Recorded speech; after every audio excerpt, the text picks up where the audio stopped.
Okay, anybody with their camera on, just give me a thumbs up if you can hear me. Okay, I see some thumbs, very good. So it's 6:30, so we'll go ahead and get started. Thank you very much for joining the Acton Wakefield Watersheds Alliance for our second Water Talk of 2021. My name is John Balanoff. I'm the Executive Director of AWWA, and for those of you who don't know, we are a nonprofit organization dedicated to protecting and restoring water quality in the lakes, rivers, and streams of Wakefield, New Hampshire, and Acton, Maine. We run a variety of water quality programs that incorporate local, state, and federal partners, and this Water Talk series is one of these programs. Our goal with the Water Talks is to bring information that's both engaging and relevant to our community. We typically host these talks in the spring to get people thinking about water quality and lake ecology, things like that, as we're heading into the summer season to get people excited about the lakes. So with that, I'm going to go over just a little bit of housekeeping before we introduce our guests for tonight. This presentation is being recorded, just so everybody knows. You're obviously welcome to leave your cameras on or off, but if you do leave them on, just be mindful not to do anything that you don't want on the internet for the rest of time. Other than that, if you do have questions, you are welcome to put them in the chat, the Zoom chat. Everybody will remain muted this evening just to keep things organized. But if you write your questions in the chat, I promise that I will ask Caroline the questions for you at the end of the talk, and we'll have a Q&A session when everything's done. So with that, I'll stop sharing my screen and Caroline, let you share yours. And I'll just give a brief introduction for you before you get started. But you're welcome to share your screen. So, okay. Oops, you shared your screen and I lost mine. Sorry about that. Oh, no. That's okay.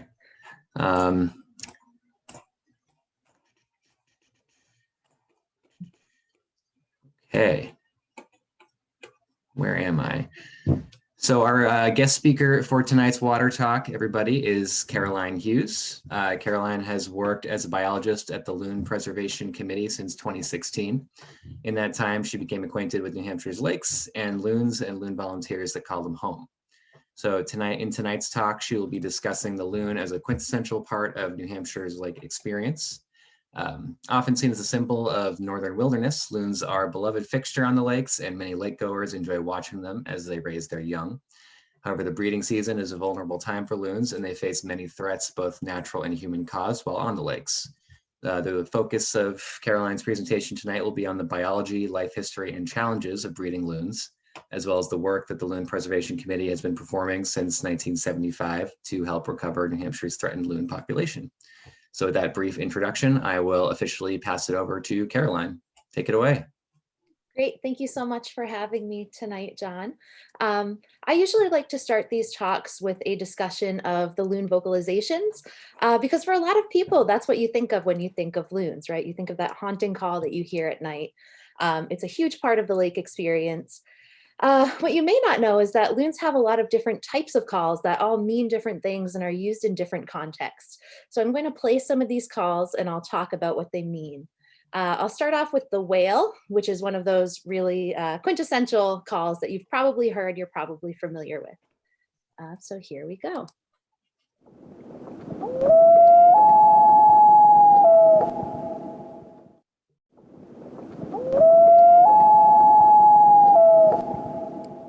Hopefully you were able to hear that. If you did hear it, if you could give me a thumbs up so I know. Great.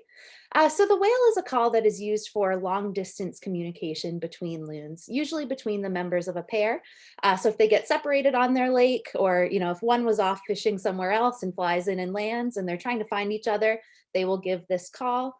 It's also a call that you hear a lot at night during what we call the night chorus. So if you live on a larger lake, or if you're around a larger lake that has multiple pairs of loons, or if you're in an area like Wakefield that has many lakes that have loons all in a relatively small area, you might hear the night chorus. And that's sort of like a roll call or a check-in where all of the different loons on all the territories, on all the lakes, just give this wail call back and forth to let each other know that they're there, basically. During that night chorus, you might also hear the tremolo, which I'll talk about in just a bit. The second call is the hoot, and this is one that unless you've been in pretty close proximity to loons, you might not have heard before.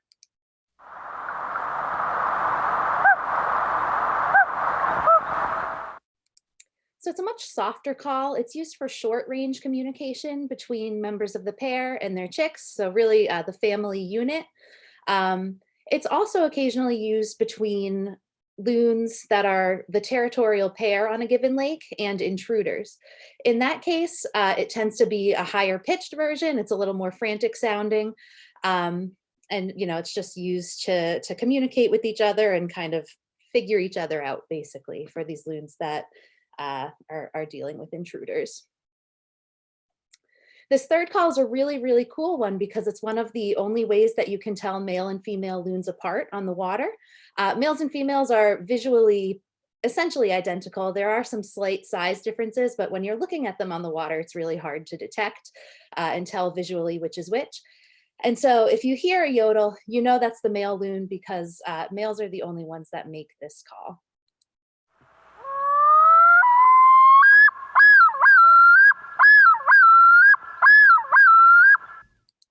So it sounds sort of like a seagull.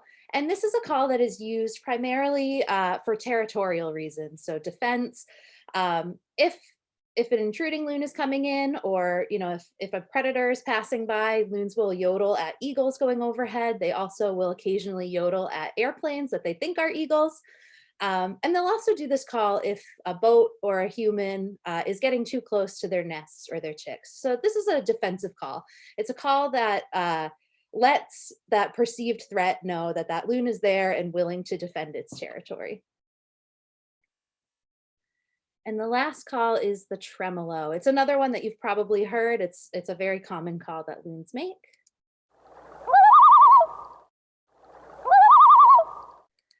Known as the crazy laugh, this call is also given in stressful situations when loons are detecting a threat. Things like intruding loons, humans getting too close, predators. So it's used in a lot of the same contexts that a male loon will use the yodel call. Both males and females do the tremolo. When they're in flight, loons will sometimes give a modified version of this tremolo. And we think that they're doing that to, as they're passing over other lakes to try to figure out if loons are present on those lakes. If you're a loon flying and you're, looking for a spot to land and fish to regain your energy, chances are you don't want to land on a lake that has other loons on it that might come and try to fight you off. So they give this call when they're flying, likely to try to get a response from loons on other lakes. You'll also hear the tremolo interspersed with wails during that night chorus that I talked about earlier. Okay, so now that we've talked about the calls, I'll get into the rest of the presentation. And we'll start off with what loons look like. So this is the version of the loon that we're all used to, right? This is a loon in its breeding plumage. This is what they look like when they're on our lakes from the spring through the fall. There are some other lookalike birds that call our lakes home that we occasionally get reports of. So there are some great ways to distinguish loons from things like mergansers and cormorants and geese. Caroline, we're getting, sorry to cut you off. Your screen is blank for some reason. Oh. I'm not sure why. Maybe you can just try. Pause my share. I do have a resume share button. Let's see if that works. Okay, I'll stop and start again. Can you see that now? Yes, I can at least. I think everyone else is giving the thumbs up as well. Oh, good. Thank you. And let me just make sure I can. Oh, nope. All right. One sec. Now it's not letting me toggle between slides. So I'm going to stop share again for just a second.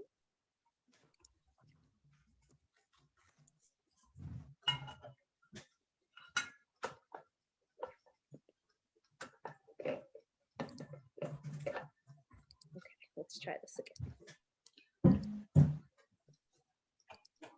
Okay, so you can see this now? Yes. And if I go into slideshow mode, can you, oh, no, sharing is paused again. Interesting.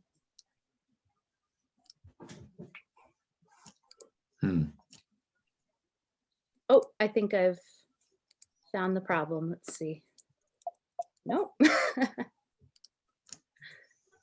Is this, do you think this is a technical issue with Zoom, or is it something I on think your it's end? probably on my end. I'm using a computer that I don't typically use for this purpose. So Okay, well, we can see it right now. Oh, popped out again. I might try to reopen my PowerPoint and see if Okay. that helps. We will all be very patient and let you figure it out, because we're all still figuring out this technology. So Yeah, I appreciate it. Okay, let's try again.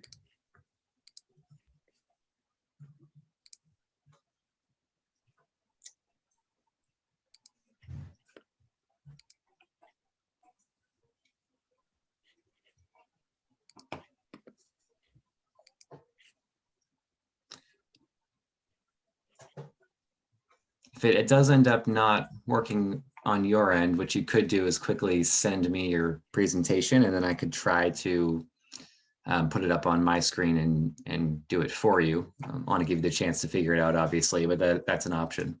Yeah, thank you. Mhm.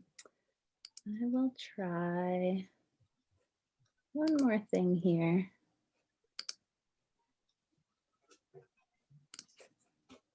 Okay. We can see it. You Does can see it, and I working can for you? toggle. Okay, excellent. Perfect. All right, glad we figured it out. Great. Okay. So, as I was saying, there are lookalike species on our lakes, but there are certain characteristics of the loon that you can use to distinguish them. So the first is this checkered pattern along their backs. The other species like cormorants and geese and mergansers do not have that. The loons also have this black and white striped collar around their neck. They have that really distinct bright red eye, which none of these other birds have. And the last characteristic is this really sharp black bill. We actually refer to it as a dagger-like bill because it's so sharp. Other species that look like loons have a different color bill. So cormorants have a yellowish orange bill.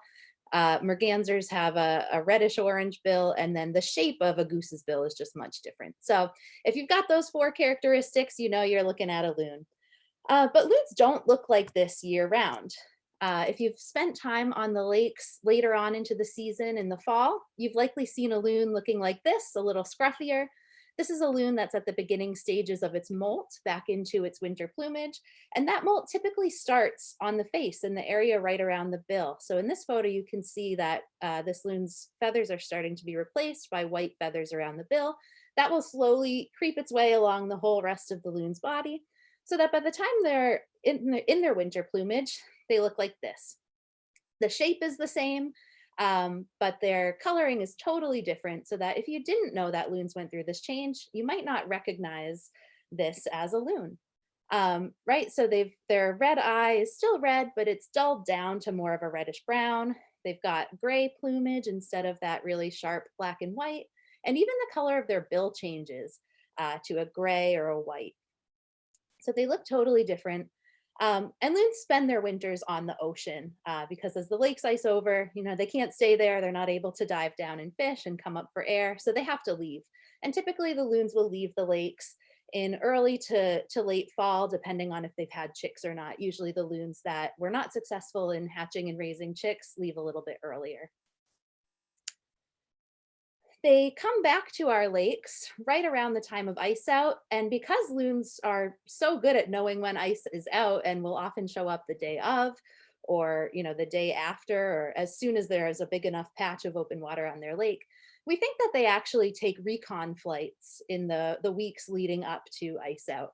Our loons here in New Hampshire tend to stick pretty close during the winter from the limited data that we have on where they're going. Primarily, they're staying in the Gulf of Maine area. We've recorded New Hampshire loons as far north as Mount Desert Island and as far south as Long Island Sound, but more typically they're staying in the area, right around New Hampshire, Massachusetts, Maine. And so because they don't have far to fly, we think that they, as the days start to get longer and they start to realize that spring's coming, start to make flights periodically to check on their lake and see if it's open so that they can land as soon as it opens up. The male and females do not spend the winter together, And so for the first couple of weeks that they're back on their lake, they spend time just getting reacquainted with one another. Loon courtship is really, really subtle, so they don't do any sort of mating dance. So you might see them doing something like this. And if you didn't know it, you wouldn't suspect that this was a courtship behavior. But what they're doing here is dipping their bills towards one another.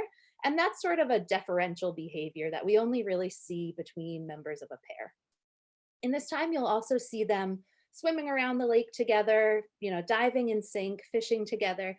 And you might start to see them cruising along the shoreline to check out and, start to build up nest sites. In some cases, they'll build up a couple different nest sites before choosing exactly where they want to have their nest.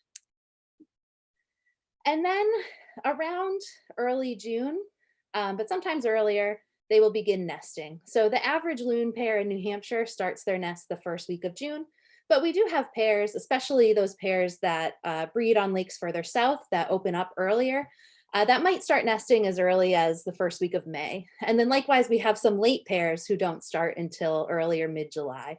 But most often they're starting their nests in early June.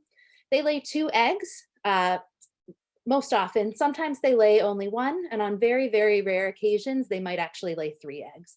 But most commonly it's 2, and they lay those eggs 12 to 24 hours apart. Once that second egg is laid is when they start to incubate really consistently, and they incubate for 26 to 28 days on average. The males and the females will share those incubation duties roughly equally. Typically, they take a shift of 4 to 8 hours, and then they'll relieve each other so that the other one can go and eat or preen or do other things to maintain its body condition. Earlier on in the incubation period, the male takes slightly more of the incubation shifts, and we think that's because the female has just laid these 2 giant eggs. It takes a lot of energy, and she needs a little bit more time and space to forage and gain that strength back. By mid-incubation period, it's leveled out. They're incubating roughly equally. And then towards the end of the incubation period, the female actually takes on slightly more of those incubation duties. Because the eggs were laid 12 to 24 hours apart, they also hatch 12 to 24 hours apart. And that results in a dominant structure between the chicks. That first chick has had 12 to 24 hours of feeding. And so it's a little bit stronger than the second chick is when it emerges. And that first chick will let that sibling know who's boss. When it comes to feeding time, the first chick will make sure it gets fed first. And it can sometimes, from our point of view, be seen as a cruel thing, because they will sort of beat on each other. But it's an adaptation that ensures that if there's ever a year where there's not enough food for both chicks, that at least one chick will survive, because that dominant chick will make sure it gets the food and a limited supply of food isn't being split between 2 chicks. So it does seem a little cruel, but it's a survival strategy that's been developed. If a first nest attempt fails, loons can and will re-nest. We've had loons in New Hampshire re-nest up to 3 times and be successful on that 3rd attempt. So for them, it's worth it in a lot of cases to try again if their first nest fails.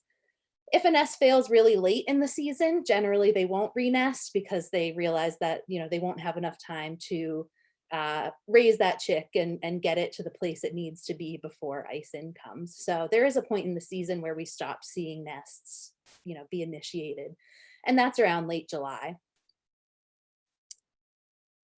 So when those chicks hatch, they are pretty much ready to go. They might take a couple hours to dry off on the nest, but in their first day of life, they're able to get in the water and swim. They can take short dives, but they're pretty buoyant at this point, so they tend to pop right back up. And so they're really dependent on their parents for food. A sight like this is not uncommon during those first couple weeks of a loon chick's life, where it will be back riding on one parent and getting brought minnows and invertebrates, leeches from the other parent.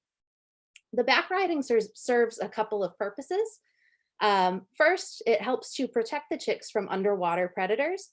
So something like a snapping turtle or even a largemouth bass or other large fish can and will go after loon chicks to try to eat them.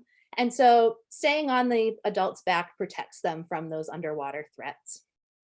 In addition to that, loon chicks are small, right? And the water can be cold. And so back riding also serves as a form of temperature regulation. They can tuck themselves in under the parent's feathers to keep themselves warm. So when they first hatch, this chick doesn't look too much like the loons we know, right? It's got a short, stubby little beak. You can't see them in this photo, but it does have short and stubby little legs as well. Um, and so the first things that develop on a loon chick, that the thing that most of the energy that they're consuming goes towards in the first couple weeks is growing their legs and feet. And that's so that they're able to swim better and dive better and start to catch their own food. By the time they're 5 to 6 weeks old, like the loon chick in this photo, they start to take on more of that characteristic loon appearance, right? So this bill is lengthening. You can't see them in this photo, but the feet and the legs are much larger. And they start to lose their down and develop their first set of feathers. So you can see the feathers coming in on the face here, on the loon chick's back as well. And we like to call this the punk rock stage because a lot of the time these chicks have what looks like little down mohawks and they just are generally scruffy looking. Because the chick has developed a little bit more, it's able to dive a little bit better. And at this point, they can catch somewhere between 30 and 50% of their own food, but they're still very, very heavily reliant on their parents. So the chick in this photo is actually begging its parent for food. If you ever see a chick headbutting its parent, nudging its parent, biting its parent's neck, that's what it's doing. It wants some food. It wants to be fed. And by the time they're about 12 weeks old, loon chicks look totally different. They look like, the loons that we're used to. Their bills are long, their bodies have elongated, their legs are, at pretty much the full adult size. They're able to swim and dive really, really well. They can catch 100% of their own food, but you will still see that begging behavior. They'll take a free meal where they can get it. And at this point, where it's usually, early to mid fall, and the parents leave. So typically the parents leave sometime between mid-September and mid to late November. Usually one adult will leave first and the other adult will remain with the chicks for another week or two. And then that second adult leaves and these chicks are on their own. And people always ask, how do they know where to go? And the answer is we really don't know. It has to be some, deeply ingrained instinct. What I can say is that we often see loon chicks grouping up in the fall. And that could be, a behavior that they've adapted to help make sure that they all get to where they need to go. They do their migration together. And once they go to the ocean, these chicks don't come back for another couple of years. So they become reproductively mature and are considered adult in their third year of life. And they'll stay on the ocean until they hit that age. And once they hit that 3 years old, they come back and they try to find a territory of their own. Typically, they will come back to the same general area of where they were hatched, although usually they're not coming back to the exact same lake because they wouldn't want to have to compete with their parents. But typically they're coming back to a lake within 20 miles of where they hatched, and they usually go for or try to obtain a territory that is similar to the one that they were hatched on in terms of size and other characteristics. So unfortunately, the nesting season is a really vulnerable time for our loons. There are a lot of things that can cause their nests to fail, and there are a lot of things that can threaten adult loon survival as well. So I like to start off this section of the talk by discussing some of the adaptations that make loons really good in the water and really vulnerable while they're on land nesting. So the first is this positioning of their legs. And if you're looking at this picture, you can see there's not much further back these legs could be. They're totally towards the back of their body. And that makes it so that when this loon kicks its feet, it really is able to maximize the propulsive force that it gets. And it can swim faster, it can swim more efficiently. And then loons are heavy. So unlike a lot of other birds, they do not have hollow bones. They have very dense bones. That gives them a little extra weight, allows them to, maneuver well under the water. And so those two things together make this loon like a little fish-eating torpedo when it's in the water. They're great at fishing. They're great at, turning quickly. They're excellent divers, but they're terrible on land. If this were a goose or a duck, the feet would be about mid-body, right? And the bird would be able to walk upright. Loons can't do that. And so when they move on land, what they're basically doing is flopping down on their stomachs and pushing themselves along with their feet, pushing themselves right through the dirt. So if you've ever seen a loon that's just gotten off of its nest, you'll know that, their chests tend to be covered in dirt and mud because they're just shoving them right through. the land. And so it's really energy intensive for loons to move on land, and they move really slowly, which means they're vulnerable to predators, right? If something went after them on land, they're not going to be able to move quickly enough to escape. And so they try to minimize that threat by nesting really close to the water's edge. It helps them save energy, and it helps them be able to ditch off back into the water where they're safe should a threat approach. But this means that they're really vulnerable to water level fluctuations. So on a lake that is natural, it's not dammed, typically if there are several days of hard rain, the loons are able to actually build up their nest to keep pace with the water level rise. They can dip their beak into the muck down here, grab material, and build up their nest. But if you're on a dammed lake where water levels can change much more quickly, they're not as able to keep up with it. And if there's a large water level rise, the nest can get flooded and fail because of that. And if there's a water level fall, the nest can get stranded. If the water level falls too much and there's too much space for that loon to cross to get to its nest, or if the incline becomes too severe and it can't easily get back up to it, they might abandon the nest because it's just too difficult to continue going back and forth between the nest and the water. So water level fluctuations are a problem for loons in New Hampshire and elsewhere throughout their range. Human disturbance is another really big problem for nesting loons. So a loon that is comfortable on the nest and isn't feeling threatened will be sitting, straight up. It'll be looking around with its head, and you can tell that it's not stressed out.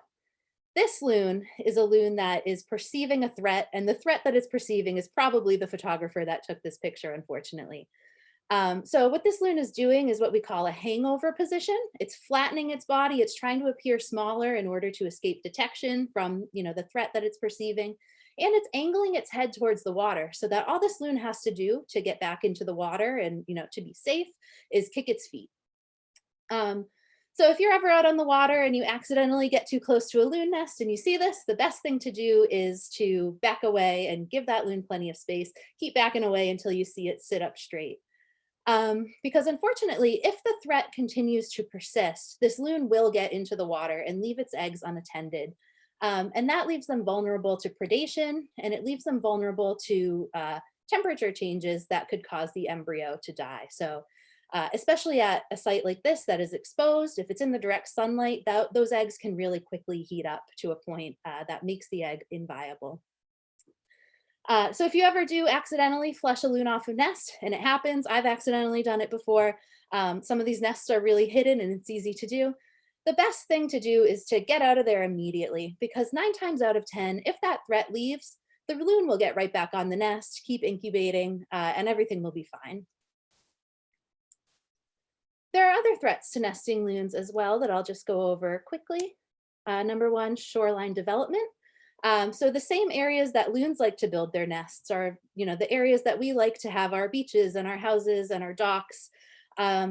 And so as shorelines get more and more developed, loons are pushed into more and more marginal nesting habitat. And if it gets to the point where, the only nest spot left is a really bad one where they keep getting predated, the loons can try and try and try, but they're probably going to fail and fail and fail. And in some cases, the loons just stop trying to nest altogether and might actually, try to find a different lake.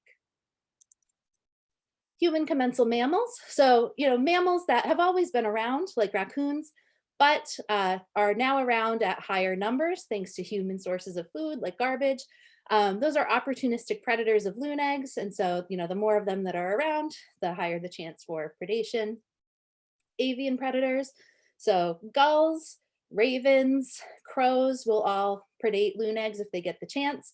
And then of course, as our eagle population has increased, that's added, a little bit more pressure on loons. We at LPC love eagles, so I'm not trying to say that we don't like eagles, because we do. And what's happened with the eagle population is amazing and a great feat of conservation. And we'd rather have loons be dealing with these natural threats rather than, the human ones. But in the presence of all these other human ones, it's just one more pressure on our population of loons. Contaminants. So I won't go too deep into this one now, because we actually do have an LPC talk on this coming up on April 15th at 7 p.m. So if you're interested in that, you can tune in at our YouTube channel at that time. But in a nutshell, we collect all of the unhatched eggs in every year that from loon nests. Typically it's between 50 and 70 eggs per year. And we sample a subset of those for chemical contaminants. And what we found is that some loon eggs on different lakes throughout New Hampshire have levels of contaminants like PCBs, PFAS, DDT, dioxins, furans, that have been known to cause reproductive impacts in other species of birds. So we don't currently know what the levels are that impact loons, but we know that these are present in loon eggs at levels high enough to cause reproductive failure in other birds. And so we suspect that contaminants might be playing a role on some lakes in reduced nesting success. Another threat is lead fishing tackle. And I wrote another threat, but really this is the biggest threat to loons here in New Hampshire. So similarly to how we collect the eggs, LPC also collects every dead loon that is reported to us every year. And we've been doing so since 1989. And for each of those loons, we take it to get a necropsy, which is just an autopsy for an animal. But we work with the Veterinary Diagnostic Lab at UNH. And we also work with Dr. Mark Pokris at Tufts Veterinary School to get these necropsies done. And what we found is that since 1989, 42% of the adult loons that have died here in New Hampshire have died from lead poisoning that resulted from ingesting a piece of fishing tackle that was lead. These are some radiographs that were taken of loons that unfortunately died from lead poisoning. And so you can see in each of these, there's a metal density object. So it's circled in red in this one, and then this one's a little bigger, so I didn't circle it. So those are metal. When we do the necropsy, we remove those from the gizzard and test them. And unfortunately, for both of these loons, that metal object came back as being positive for lead. And so losing all of these adult loons prematurely to a preventable cause of death like lead poisoning and an unnatural cause of death has been bad for our loon population. And that's for a couple of reasons having to do with the reproductive strategy of loons. So loons reproduce really slowly, right? At most, they'll have 2 chicks each year. But actually the average in New Hampshire, the average pair of loons will fledge just 1 chick every other year. So they're contributing more loons to the population at a very slow rate. But they make up for that by the fact that they live for a really long time. So the oldest known loon in New Hampshire, if she returns this year, will be at least 34 years old. And we have several other loons in the state that are in their late 20s, early 30s. So, over a 30-year lifespan, a given loon might fledge 12 to 15 chicks. But if you cut that lifespan short, you lose not only that individual loon, but also all of the future chicks that it might have produced. And so we found through population analysis that the loons that have died from lead poisoning, those 159 loons, have caused our population to grow much more slowly than it would have grown otherwise. So our population has still grown, but at a much slower rate because of these lead deaths. So there are all of these threats to loons. And so I want to talk a little bit about what my organization, the Loon Preservation Committee, is doing to address those threats. So a little bit of background on us is that we were founded in 1975 in response to a really dramatic decline in New Hampshire's loon population. At that point, there were fewer than 100 pairs of loons remaining, which is really, really low compared to historic levels for the state. And so the founding principle was that if human actions had contributed to the decline of loons, and it seemed really likely that they had, then human actions, if they were targeted and thoughtful, could also reverse those declines. And so that's what we've been trying to do since 1975. And our approach to that is sort of 4-pronged. We do management, we do education, we do research, and we do population monitoring. And I'll talk just briefly about each of those things. So if you spend time on Great East Lake or Balch Lake, you might be familiar with the loon rafts. We do have loon rafts out on each of those lakes. And these are designed to address a lot of the problems that I talked about earlier. They float, so they rise and fall with the water level. And so loons nesting on these rafts will never have their nest flooded, and they'll never get their nest stranded. We anchor them off of the shoreline, usually 20 to 25 feet. And so that doesn't guarantee that a raccoon isn't going to swim out and predate those eggs, but it does make mammal predation a little bit less likely. We've got an avian cover here to give the loons a little bit of camouflage and also a physical barrier from avian predators like crows or eagles. And then this raft provides habitat for, on lakes where there might not be any good natural habitat left. Loons tend to prefer to nest on small islands, and so that's what this raft mimics. It's another small island on the lake for them to nest on. In 2020, 1 in 3 loon chicks hatched in New Hampshire came from one of these nest rafts, and we float between 80 and 90 of them throughout the state in a given year, LPC staff and also our volunteers. On lakes where the loons have either nested in a really obvious spot and they're attracting a lot of attention, or on lakes where the nests have failed in the past due to human disturbance, we will sometimes put out these signs just to alert people to the presence of the nest and let them know that they should not be closely approaching that nest. In cases where the nest has continued to fail due to human disturbance, even when the signs are out, we might also put out a rope line, which just reinforces the message of that sign and acts as a physical barrier between that boating traffic and the loon nest. We do education. So in addition to the talks like the one I'm giving now, we also partner with the Squam Lakes Science Center to put on loon cruises during the summer. So our Squam Lakes biologist, Tiffany, who's in the blue shirt here, goes out on the boat with Science Center staff and also with visitors. And she talks to them about loons while they're watching the loons. So it's sort of a cool educational experience. It's more immersive. We also have our live Looncam, which we will be starting up in early May of 2020. And with the Looncam, we just live stream 2 loon nests back to back so that people can see this whole nesting process really close up without having to go out and potentially disturb a loon nest in person. So our Looncam viewers get to see as the loons select their nest site and build up the nest. They get to see the egg laying, all of the incubation for those 28 days. And then we get a really intimate view of the hatch as well. So this is a cool shot. You can see the first chick has hatched and the second egg is pipping so that that chick is starting to break its way through. And the Looncam has been a great educational tool for us. We live stream it on YouTube, and so we're able to interact with viewers via the chat and answer questions. And it's been really great. We've worked a lot on reducing loon mortalities from lead fishing tackle.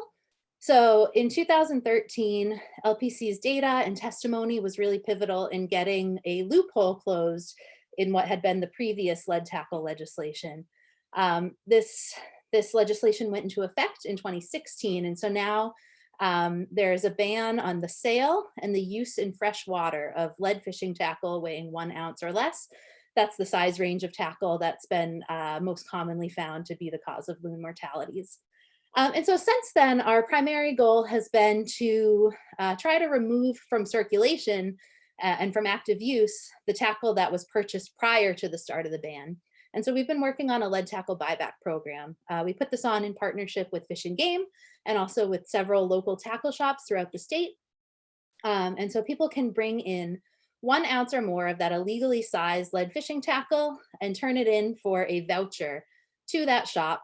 It's $10 that they can use to buy replacement tackle or buy other fishing supplies. So if anyone watching now has lead tackle in your box, or if you know someone who might, I encourage you to go to loonsafe.org. That's where we have a list of our participating retailers. We do loon rescues. So people will often see loons that just aren't acting right. Either they're beaching themselves or they're very obviously tangled in fishing line. And when that happens, we go out and we try to catch them. If the loon is tangled, we will untangle it. In this picture, these biologists are taking a blood sample. We do that for every loon. We have a portable lead machine so that we can test on site to see if that loon has lead poisoning. And in recent years, we've also been bringing them to a veterinarian for a quick radiograph just to make sure that there's nothing going on internally. Sometimes loons beach themselves because they have a fungal respiratory disease called aspergillosis. And in that case, that's something that we want to be able to know if they have it or not before we let them go, because the chances of survival with ASPR are pretty low, and there's a good chance that that loon will just continue to beach itself. But our goal with these rescues is, when we can, to get these loons back on the lake as soon as possible. Loons do very poorly in captivity. That's why you will never see a loon in a zoo. They undergo a lot of stress, and when that happens, they can develop aspergillosis and decline really rapidly. And so, as I said, our goal is always to get these loons back on the water as soon as we can. And we work and consult with a team of veterinarians and loon experts to decide the best course of action for each loon rescue. So if you ever do see a loon that is beaching itself or otherwise appears in distress, please do give us a call so that we can come out and evaluate it and get it some help if we can. I'll just fly through these research topics since we're getting to be a little late, but if you have questions about it, we can talk about that in the Q&A session. So we band and track loons to learn more about how long they live and their overall reproductive output over the course of their lifetime. We look into causes of loon mortality so that we can keep up to date with new and emerging threats to loon survival.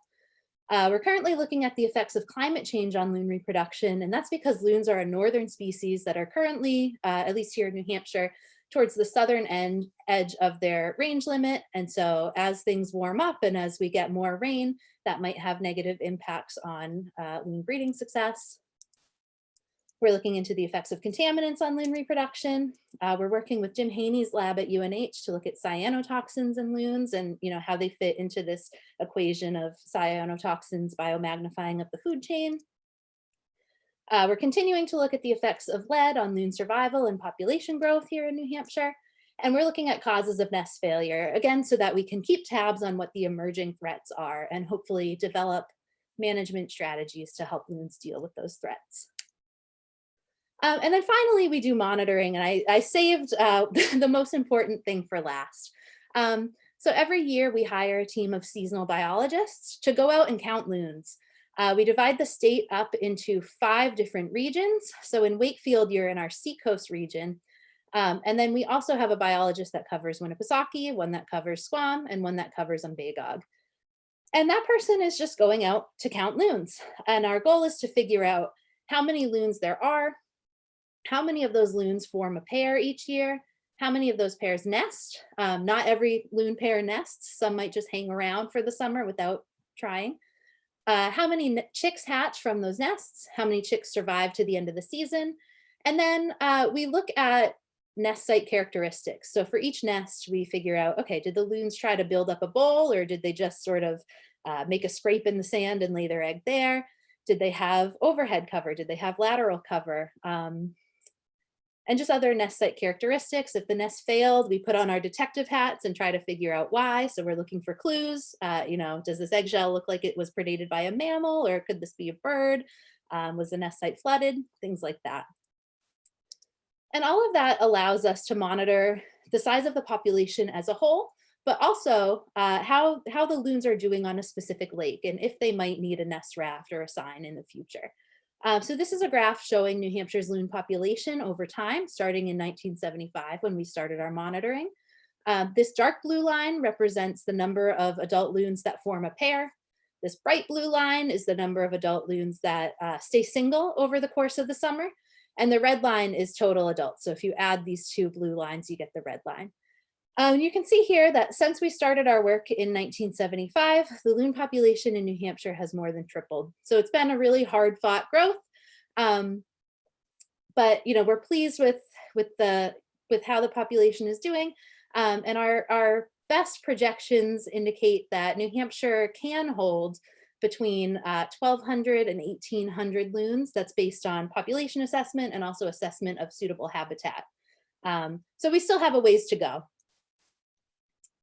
Oh, it looks like I'm in the the wrong PowerPoint. I must have opened up the wrong one. I do have some data on Great East Lake and Pine River Pond, which I'll just look at my other my notes to get for you. But if you live or spend time on another lake in the area, you can email me for information about that lake. I probably won't be able to answer specific questions about those lakes right now, but I can definitely do so over email. But Great East Lake has 4 loon pairs.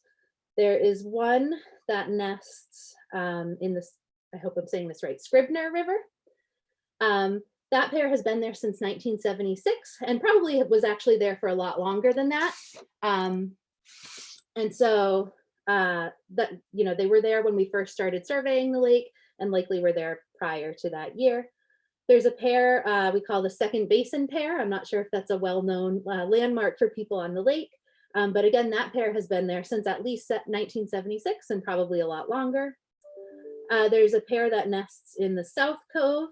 That loon, it started off with a single loon that was observed there in 1983.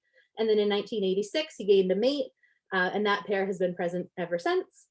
And then Loon Island has a pair that was first documented in 1988 and again have been there consistently ever since. All 4 of those territories have had additional unpaired loons in some years. Those loons tend to be transient, and so they might, you know, go find their own territory, and then a couple of years later, another unpaired loon might come in. But in general, Great East Lake has 4 pairs of loons and some transients in some years. So the nesting history. The pair at Scribner River, in the 45 summers that they have been, or that we've documented them on the lake, have hatched 53 chicks. 45 of those chicks have survived to fledging age. And so 45 chicks in 45 years is a reproductive rate of 1 chick per year, which is great. That is, you know, the double the New Hampshire state average. So that pair has done really well. And I will say that pair does nest on a raft. The pair in Second Basin have been around for 45 summers. They've nested in 29 of those summers. So they definitely have a little bit of a lower nesting propensity than the Scribner River pair. They've hatched 30 chicks and 20 of those chicks have survived to fledging age. And so they have a reproductive rate of 0.44 chicks per year, which is slightly lower, but basically on par with the state average. The South Cove pair have nested in 18 of the 35 summers that they've been present on the lake. They've hatched 11 chicks, 10 of which survived to fledging age. And so they have a reproductive rate of 0.29. So that is quite a bit below the New Hampshire state average. They haven't done as well as the other pairs on the lake. And then the pair at Loon Island has nested in 13 of the 33 summers since 1988. They've hatched just 9 chicks and only 5 of those have survived to fledging. So that's a pair that has definitely had a little bit of a harder time. Their reproductive rate is 0.15 chicks surviving per year. And then on Pine River Pond, there's only 1 pair of loons, but in various years, they've had up to 4 unpaired adults. So it seems like a hot spot for loon activity. And a lot of adults are interested in checking it out and, you know, seeing if they can establish a territory there. They've been there since at least 1975. That's the year LPC was founded. So again, they were probably there a lot longer. And in the 46 summers that they've been there, they've nested in 32 of those years. They've hatched 36 chicks, 29 of which have survived. And so their reproductive rate is 0.78, again, above the average. So they're doing well. So that's what I've got for you guys. I'm glad to answer questions. I can answer some more specific questions about Great East Lake and Pine River. Again, I probably won't be able to answer right at this moment questions about other lakes in the area, but you know, glad to answer any general loon questions as well.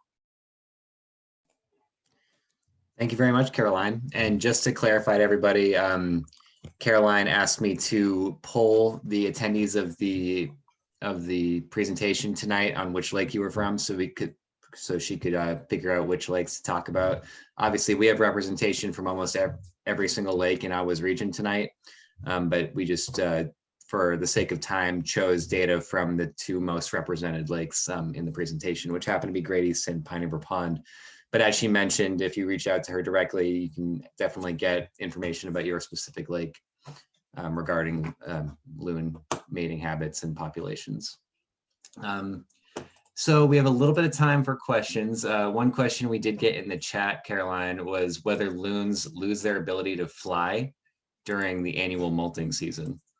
Yeah, so that typically happens. So they go through sort of a preliminary molt when they're on the lakes. And then when they get to the ocean, they go through a further molt. And so around January, mid-January to mid-February is when they do lose their primary feathers, and they're flightless for a period of probably up to 4 weeks, but the best estimate is 2 to 4 weeks they're flightless.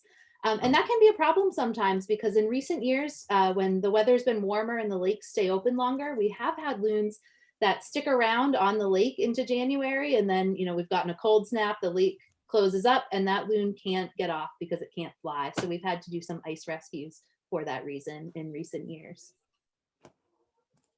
Wow. One question that I wanted to pose, I believe you touched on this a little bit, but you were talking about the young, being left behind by their parents in the wintertime. And I was wondering if you could elaborate more on what the young do to survive in the fall and winter, and do they stay in fresh water, or do they go somewhere as well? And what do they do essentially before they reach breeding age? Yeah, so they do leave in the winter. Typically they'll leave by mid-November, and again they cluster up in groups, probably to just help them along that migration. It's easier to go in a group than to go alone, right? They will go to the ocean, and probably they're going to the same areas that the adult loons are going, so mostly in the Gulf of Maine area, and they just stay there. They stay on the ocean to fish and gain strength. We do have every year somewhere between 5 and 7 immature loons that come back, so those loons that are less than 3 years old. Typically it's a bad idea for them to come back, because they might intrude on an adult loon's territory, and they're no match for a full-grown adult loon. And so a lot of the time they actually get their butts kicked, and we have to go and rescue them because they've picked a fight with an adult loon that they weren't prepared to take on. And so probably at least partly because of that, they stay on the ocean until they're full grown and ready to hold their own, and ready to and able to breed and find a territory of their own. Interesting, thank you.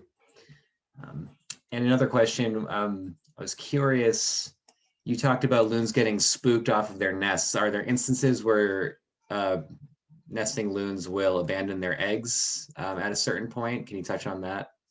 Yeah, so, and it does vary by loon pair. Some will get back on the nest after even several hours of being off of it.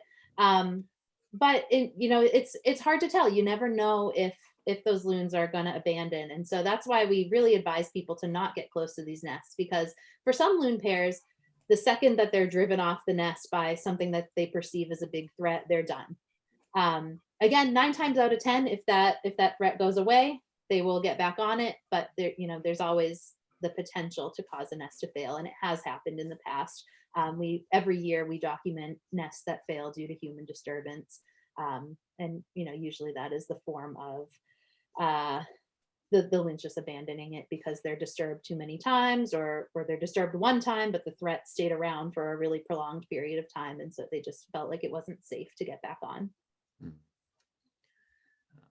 See, we have some people asking about turnover for pairs. Specifically, someone asked, is there likely to be turnover of pairs coming and current pairs aging out? And then tied into that question, since loons pair for life, when one pair, mate does pass, does the surviving loon return to the same lake? Do you have any data on that kind of thing? Yeah, so there's a really prevalent myth that loons mate for life. And that comes from the fact that, until we started banding loons, we couldn't tell them apart, right? And so, people assume that it's the same loons year to year, and generally it is. Loons have really high territory fidelity, and so they will come back to the same territory year after year after year, especially if they've had success on that territory, that they've, fledged chicks. But if a loon dies over the winter, it's very quickly replaced. There's this, I'll go back to the graph. So this population of single loons, they're just waiting for the opportunity to have a territory of their own. And so, once one member of the pair doesn't come back, they fill right in and they take over. And the mate will accept that new mate. There are other situations where a loon might get kicked out of its territory. So if it's late coming back and another loon has landed on the territory and taken over, that loon that's been there established for years might have to fight to get its territory back. And so that's why it's really important for them to get back as soon as ice goes out, right? That's part of their motivation for getting back as early as they can. And then I talked a little bit about intruding loons. Those are usually those younger loons, those 3-year-olds, 4-year-olds that are, just starting out and looking for a territory of their own. And they will challenge a member of the pair if they, if they think they can take that loon in a fight, they will try to fight them. And if that intruding loon is successful and wins the fight, then the member of the pair is ejected, and the mate will accept that new loon. Loons are actually a lot more loyal to their territory than they are to one another, it turns out. There are all these loons that can fill in and help you hatch and raise chicks, but there's a limited supply of really high quality territories. And so a loon will stick with their territory rather than stick with the mate. Fascinating. Not the romantics that we thought, apparently. Yeah, unfortunately not. But I will say, in general, there's a good chance that it's your same pair of loons coming back year after year. If there's a fight, someone on the lake is probably going to see it or hear it. They're very loud. They're very obvious. And so chances are it is your same loon pair each year. Wow.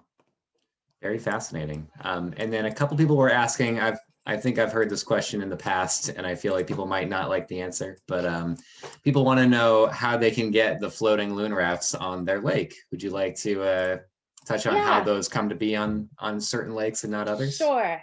Yeah, so we have pretty strict criteria for where we put the loon rafts out, because if the loons can and have nested successfully on a given territory, we want them to continue doing that. And we will only put out rafts on territories where the reason that they failed was a problem that a raft can solve. So a raft isn't a catch-all. It's not a solution that solves every problem. Our typical protocol is to wait until a particular pair has failed 3 years in a row due to a problem that can be solved by a raft. And that's because, loon nests fail sometimes, and 1 or 2 years in a row does not a trend make. And so once the loons hit that threshold of hitting 3 years in a row where they've failed due to a problem that can be solved by a raft, that's when we consider putting the raft out.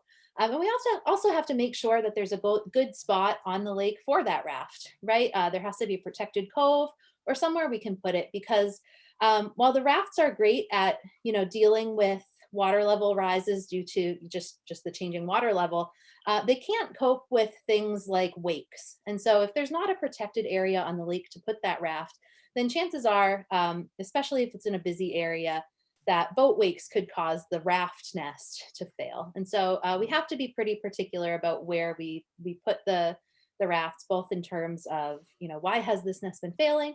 And also in terms of, is there a good spot on this lake where this raft has a chance to succeed? So does it seem like the rafts are seen as a last resort only in instances when native, natural habitat isn't sufficing, essentially? Yeah, that's correct. And again, it's because we don't want the loons to become dependent on human intervention if they don't need it. Because there's always the chance that something terrible might happen and LPC won't be able to operate in future years. And in that case, if they become dependent on the LPC raft, what happens? Right.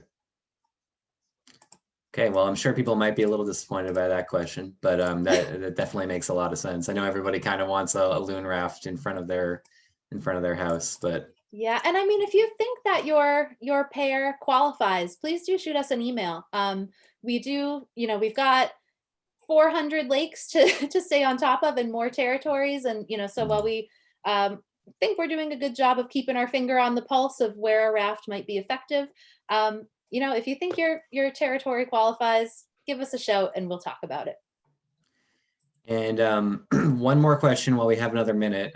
Who should we notify if we see an incident happening with a loon? Somebody mentioned that they saw somebody batting at a loon with a remote control boat, like harassing them, things like that. Do they call you, or should they call Fish and Game, or what's the deal with that reporting incidents? Yeah, so we do like to be kept aware of that, so that we can keep track of causes of nest failure or things like that. Fish and Game are the ones that have the legal authority to enforce those laws, right? So we can come and talk to people and, try to reason with them and get them to stop. Fish and Game are the ones that can, go out and lay down the law with folks. So I would say call both of us. My advice would be to call Fish and Game first, just again, because they're going to be able to take stronger action. But we do want to be told, and in instances where Fish and Game might not want to come out, we can sometimes, get in touch with them and explain why it's necessary, and then they'll send someone out. So ideally, both of us. Good to know. And do you have a slide with your contact information by any chance, so folks know where to get a hold of you? Or if not, could you maybe type it into the chat for people? Yeah, absolutely. I will put it in the chat. Awesome. So you can reach me at chughes@loon.org. And there it is in the chat. Very good. People can write that down if they would like to. Well, I didn't get any questions beyond that, and it is now 7:30, which is right around our stopping time. So if there are no last minute questions, oh, real quick, is there a law on how close you can come to loons that you're aware of? Yeah, so there's no hard set law on distance. However, loons are listed as threatened in the state of New Hampshire, so they're protected under the Endangered Species Act. That means that people cannot, it's illegal and enforceable with a fine of up to $2,000 to do anything considered take. And so take is not only, shooting and killing a loon or otherwise killing a loon, but also causing a nest to fail. And so unfortunately, there's not, we can't tell people you cannot get closer than this to a loon under the law, but we can say, you can't cause the nest to fail. And the best general guideline for distance is 150 feet, which is great because it's no wake distance, and so most people on the lake should be familiar with visually assessing how far that is. It will depend on loon pair. So some pairs on less trafficked lakes are a lot more sensitive. And so, if you're within 150 feet, they're still freaking out. And so you have to judge it by what the loon is doing and respond to their behavior. But best guidelines is 150 feet or more. Okay. That's a very, very good note to end on, I think. Thank you very much, Caroline. And thank you everyone for attending tonight. If you have additional questions, please email Caroline. If you have questions for the Acton Wakefield Watersheds Alliance or future water talks, you can call or email us as well. So thank you very much. Thank you for having me. It was great to talk with you all. Yep, and thanks for coming. Have a good night, everybody.